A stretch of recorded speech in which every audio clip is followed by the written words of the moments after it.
करती रही कूफे की औरतें आए मैं उनके सामने तेरे दर्द पढ़ूं। मातमी बैठे हो कभी भी अपनी बहनों से नाराज ना होना। बहनों को बाप के घर से बड़ी आस होती है। बहनों को ईद भी भाई दे के जाते हैं, कफन भी भाई दे के जाते हैं। हाय किस्मत देखो ज़ैनब की ईद वाले दिनों में ज़ैनब यतीम हो गई।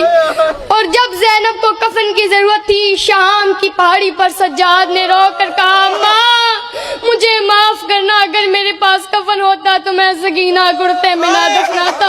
ज़ैनब की लाश से आवाज आई सज्जाद ना कफन ढूंढ मैं बेकफन की बहन। इस रमजान ज़ैनब को बाबे के बाद पहली ईद थी।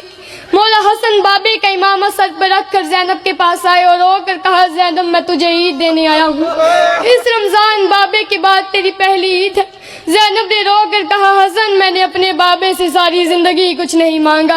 मौला हसन ने रो कर कहा ज़ैनब मेरी बड़ी हसरत है तू मुझसे कुछ मांग। ज़ैनब ने रो कर कहा जो मैं आपसे मांगूंगी आप मुझे देंगे।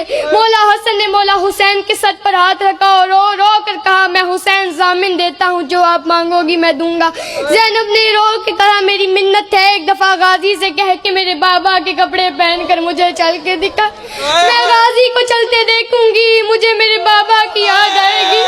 वो मुझे तन्हा छोड़ गया।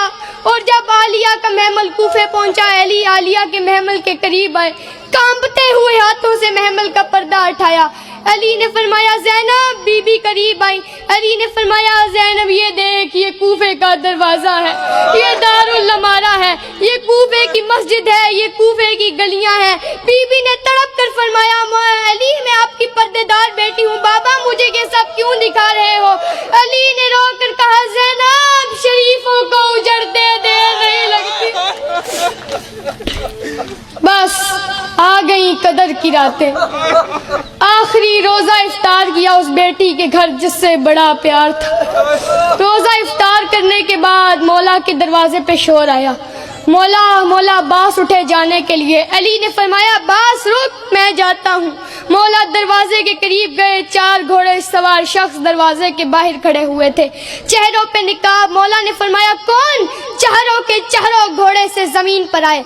आवाज आई मौला सलाम। मौला ने फरमाया आधी रात मेरे दरवाजे पे क्या करने आए हो। उन्होंने हाथ जोड़ के कहा मौला मिन्नत करने आए हैं। मौला कूफे के हालात बेहतर नहीं हैं। मौला जब से ये 40 हिजरी का रमजान शुरू हुआ है मौला आपके खुतबों का रंग तब्दील हो गया है। मौला आपने पिछला खुतबा देते हुए फरमाया था, वो पूछा था आज कितनी रमजान है। मौला हम में से एक ने कहा था 17 रमजान है। मौला आपने कहा था बस दिन थोड़े रह गए हैं। मौला हमें बहुत डर लगना शुरू हो गया है। मौला आपसे एक साहबी ने सवाल किया था कि इस रमजान आपने अपनी दाढ़ी को खिसाब क्यों नहीं करवाया। आपने कहा था बहुत जल्द ये लहू से सुर्ख होने वाली है। मौला हमें बहुत डर लगना शुरू हो गया है। मौला हमने एक साथ बैठकर कसम खाई है कि आज के बाद तेरा साथ नहीं छोड़ेंगे। वो बोलते रहे, अली चुप सुनता रहा। वो बोलते रहे, अली चुप सुनता रहा। अली ने रोकर कहा आज मेरे दरवाजे पे पहरा क्यों देना चाहते हो। उन्होंने कहा मौला हम नहीं चाहते कि तेरी बेटियां परदेश में यतीम हो जाए।